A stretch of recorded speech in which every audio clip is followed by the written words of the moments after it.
Continued from the previous file, Literary Types, the Epic Poetry, page 78. And England. Boileau, Rapin and Le Bossu stated the view that epic is the most lofty undertaking of the human imagination. It demands in the poet both deliberation and inspiration. It must be based on a moral proposition to be illustrated allegorically in a unified action and didactically inculcated. In delineation of characters, presents man in his perfection in terms of valor and virtue, and these qualities must be rewarded in the end. Decorum, that is, truth to type in characterization and suitability in all things, is to be faithfully preserved. Nothing may violate verisimilitude or probability, although the marvelous shall be introduced to create awe and reverence. The whole is to constitute a pleasing imitation of nature in her dignity, and Dryden praises epic for its loftiness of conception and nobility of characterization. Dryden is perhaps the first to argue that epic should strive for that sublimity of expression which Longinus has found in Homer. E.M.W. Tilliard, in bracket the English epic and its background, bracket closed, points out seriousness of tone and excellence in expression in epic poetry. Secondly, there are scope, inclusiveness and amplitude. Thirdly, epic shows structural control throughout. Fourthly, the epic poet speaks for his own time, sometimes for a people, sometimes for a whole age. A. B. Lord, in bracket, The Singer of Tales, 1960, bracket closed, is concerned with oral epic song. It is, quote, composed in a manner evolved over many generations by singers of tales who did not know how to write, unquote. Tilliard speaks of the choric character of the epic. The epic speaks of the spirit of an age or of a nation or of a religion. Virgil was the spokesman of Roman civilization. Dante was the exponent of the whole of medieval Christian culture, and Milton expressed the blend of Renaissance and Protestantism. Thus, epic poets are the representatives of history and tradition. Number 2. Types of epic poetry. Characteristics of epic poetry. An epic is a long narrative poem on a grand scale about the deeds of warriors and heroes. It is a heroic story incorporating myth, legend, folk tale and history. Epics are often of national significance in the sense that they embody the history and aspirations of a nation in a lofty manner. Basically, there are two kinds of epics: primary, also known as oral or primitive, and secondary, also known as literary. The first belongs to the oral tradition and is thus composed orally and recited. Much later, it is written down. The primary epics or folk epics or the traditional epics were shaped by literary artists, page 79, from historical and legendary materials which had developed in the oral traditions of his nation during the period of expansion and warfare. It is said that Iliad, Odyssey of Greek Homer and Indian epics, the Ramayana and the Mahabharata, belong to the first group, that is, primary and traditional epics. Homer in his The Iliad selects the wrath of Achilles for heroic treatment. But there are other episodes of different heroes and stories which are taken from pre-existing materials like legends, folk poems and sagas. Odyssey centers around a single hero, but there are many other stories about Penelope's suitors and other heroes. The Ramayana pivots on the war between Ram and Ravana, and the Mahabharata deals with the war between the Kauravas and Pandavas. But there are many other stories and anecdotes which are gathered from legends, songs and sagas. Thus, the primary or traditional epic is the final product of a long series of accretions and synthesis. It is the process of evolution and consolidation. The controlling power of a single supreme artistic genius is clearly evident in these poems as they stand. This type of epic is also known as epic of growth. The Anglo-Saxon epic poem Beowulf, the Old Germanic Nibelungenlied belong to this class. They are, however, more heroic poems than epics proper. Secondary or literary epic is composed by being written down in the first place. It is composed by an artist in deliberate imitation of the traditional form. When Homer wrote, he had no traditions or standards before him. But Virgil wrote following the conventions initiated by Homer. This is also called epic of art. It is the product of individual genius on lines laid down by the masters and is the result of scholarship and literary culture. Virgil's Aeneid set the fashion and Paradise Lost, Tasso's Jerusalem Delivered are examples of this type. Primary epics have features in common: a central figure of heroic stature, dangerous journeys, various misadventures, a strong element of the supernatural, repetition of fairly long passages of narrative and dialogue, digressions, epic similes, vivid and direct descriptions, and in general a lofty tone. Literary epics are conventional poems which commonly share the features derived mainly from the traditional epics. First, the hero is a figure of great national importance. In the Iliad, Achilles is the son of Thetis. Aeneas is the son of the goddess Aphrodite. In Paradise Lost, Adam represents the entire human race. Secondly, the setting of the poem is ample in scale. Odysseus and Aeneas descend into page 80, the underworld. In Paradise Lost, the scope includes earth, heaven and hell. Thirdly, the action involves superhuman deeds in battle, such as Achilles' feats in the Trojan War, the wanderings of Odysseus, the war in heaven, the journey of Saturn through chaos in Paradise Lost. Fourthly, God and other supernatural beings take part in these actions.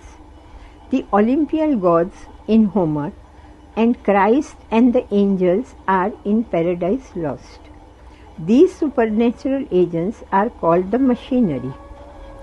Fifthly, an epic poem is a ceremonial performance and is narrated in a ceremonial style which is suited to the grandeur and formality of the heroic subject. Milton writes in a grand style with Latinate diction and syntax. His sonorous list of names and allusions, epic similes and epithets. Number 3. Epic poetry and heroic poetry. Epic poetry is heroic because it deals with the heroic deeds of heroes and warriors. But there are other qualities which distinguish it from mere heroic poems. Beowulf is a heroic poem. It celebrates the exploits of a warrior, but the fights mainly with monsters and dragons.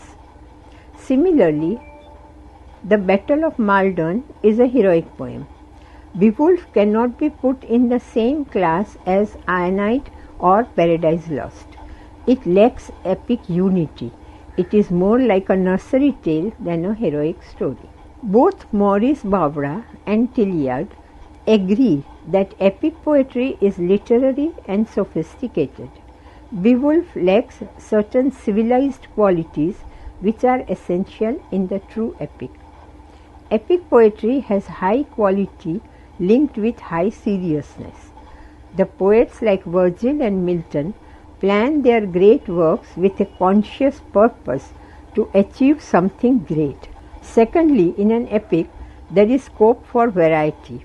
The tragic, the instructive, the descriptive. There are touches of humanity and even moments of comedy. The epic covers a large period and includes many characters, ranging from gods to ordinary men. Epic poem has variety and amplitude, and in this respect, it is different from tragedy, superior to epic, because its structure is more compact and organic. But the epic as a combination of the narrative and the dramatic, the descriptive and the objective. It has greater scope and greater spaciousness. Tilliard speaks of the choric quality of the epic. The epic expresses the spirit of an age or of a nation or of a religion. Virgil was the spokesman of Roman civilization. Dante was the exponent of the whole of medieval Christian culture, and Milton expressed the blend of Renaissance and Protestantism. Thus, epic poets are the representatives of history and tradition. Epic poetry is more ambitious, more imaginative than heroic poetry. Page 81. Number 4. Conventions of epic poetry. Homer in his Iliad and Odysseus produced epic poems which are characterized by grandeur of subject and grandeur of style. It has loftiness of conception, nobility of characterization, and sublimity of style. Homer's epics center on a single episode, but they have variety of stories and characters, digressions and descriptions, broad similes, and certain distinguishing feature of style and structure. Virgil in his Aeneid followed these conventions and gave a permanent shape to epic poetry as a genre. Homer and Virgil used certain devices which have been accepted since then as the essential features of epic poetry, and they are used as conventions in epic poetry. The first convention is a prayer or invocation in which the epic poet states his arguments or theme. There is the epic question to the muse, and the answer starts the narrative. This is known as the prologue. The first 26 lines of Paradise Lost, Book 1, constitute the prologue. Secondly, the narrative starts in medias res, that is, in the middle. Paradise Lost opens with the fallen angels in hell. The previous story of rebellion and fall is told in a flashback technique, in brackets cinematic technique, bracket closed. There are forward and backward movements of the narrative. Milton speaks of the fallen angels lying prostrate in the lake of fire in hell, and then he tells what role they would play in history as devil gods. Lines 26 to 49 of Paradise Lost, Book 1 are called Initium, and lines 50 to 83 are called Exordium. In bracket, compared with Iliad 8 ff and Aeneid 12 ff, bracket closed. Thirdly, there are epic or Homeric similes. In Book 4 of the Aeneid, Virgil describes the Trojans preparing their ships to leave Carthage. The poet for a time abandons his main subject and writes almost a separate little poem about the ants. Milton in Paradise Lost goes beyond the point of comparison and gives a story within the story in a number of broad, long-tailed similes. As for example, Satan is compared to the sea beast Leviathan in point of hugeness of the body. Then he tells the story how benighted sailors mistake the Leviathan for an island and anchors on the body. Thus the sailors are deceived by the sea beast. The fallen angels are compared to the sedge on the Red Sea, and then he packs the whole story of Exodus in the simile. These are known as Homeric similes. Fourthly, there are athletic competitions and games. In the Iliad, Achilles arranges a day of athletic competition to celebrate the funeral of his friend. Virgil introduces his games in the 5th book of the page 82, Aeneid. Milton introduces his games in Book 2 of Paradise Lost, where the fallen angels amuse themselves during the absence of their leader Saturn by chariot race. Fifthly, there is a long and hazardous journey made by the hero. Aeneas's journey to the underworld, a journey to the moon in the Orlando Furioso of Ariosto, and Saturn's journey through space in Paradise Lost. Sixthly, there is a catalogue of names, catalogue of chieftains and catalogue of ships in Homer. In Paradise Lost, there is a roll call of fallen angels which adds to the grandeur and magnificence of music. The epic poets are ruled by tradition. These characteristics appear in Homer and become conventions in epic poetry and are followed by Virgil, Milton and Dante. Number 5. Aristotle's theory of epic and tragedy. Aristotle does not give a detailed account of the history of the epic as he does of the rise and growth of tragedy. His comments on epic are sketchy. The epic grows out of early hymns and panegyrics which were narrative in form and dealt with heroic themes. They attained epic proportions only when a large number of episodes were introduced.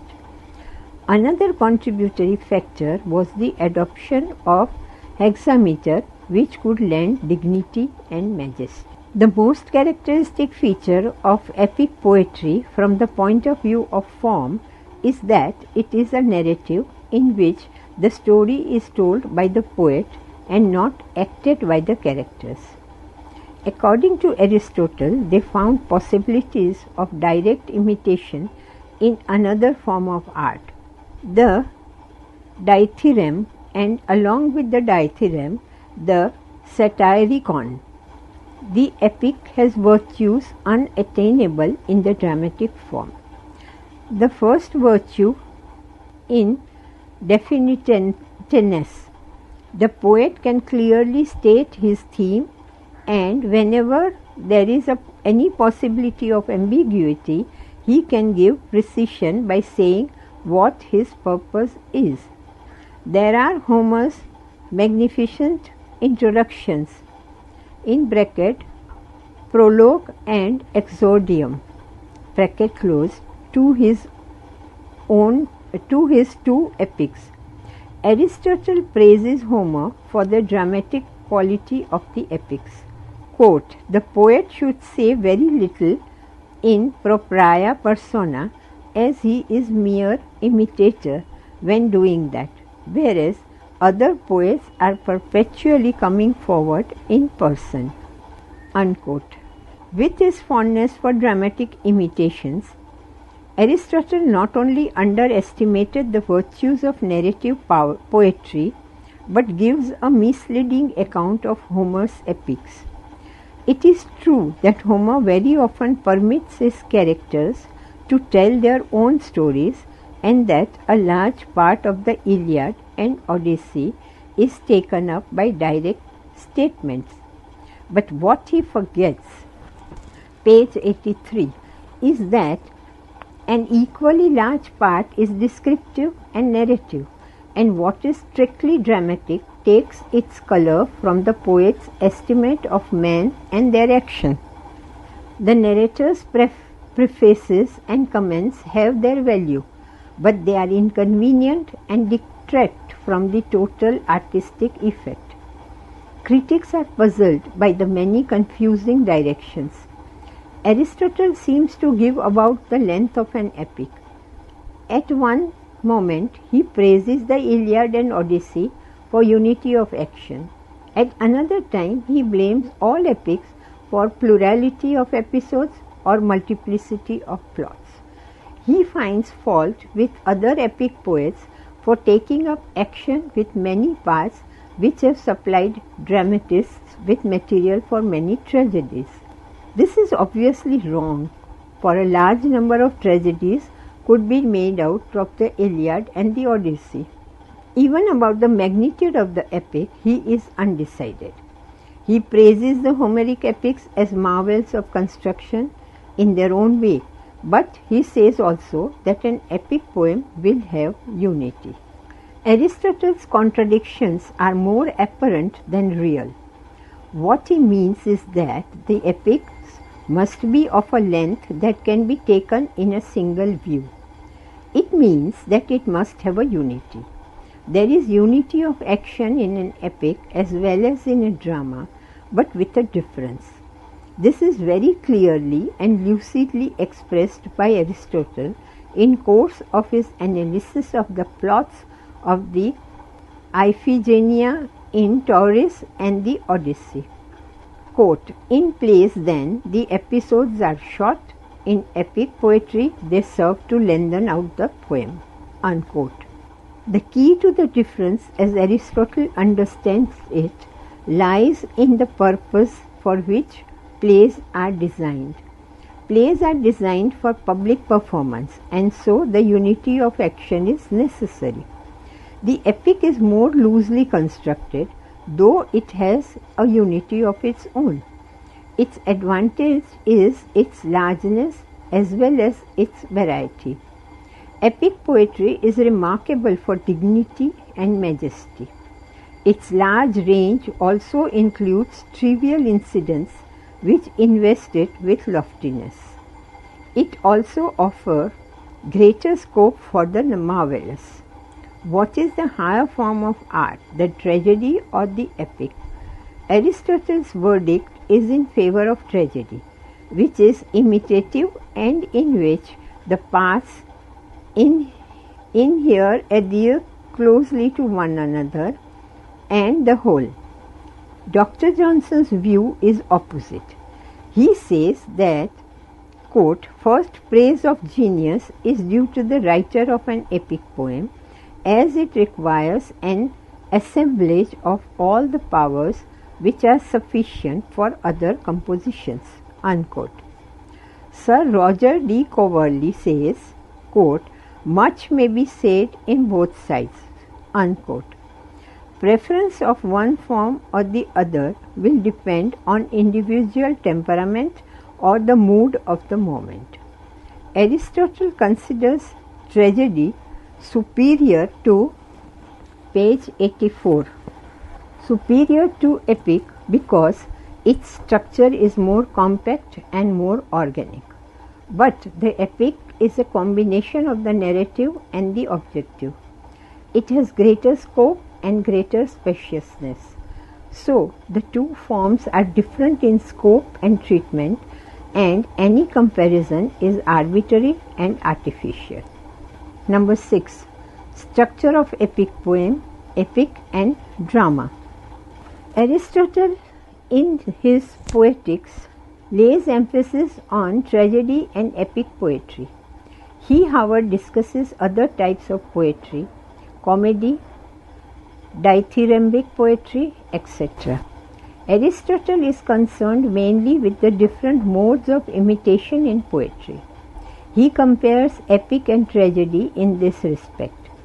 Quote, tragedy endeavors, as far as possible, to confine itself to a single revolution of the sun or slightly to exceed this limit, whereas the epic action has no limits of time." Unquote. He further says in chapter 23 that the plot in epic poetry, as in tragedy, should be constructed on dramatic principles. There should be single subject, whole and complete.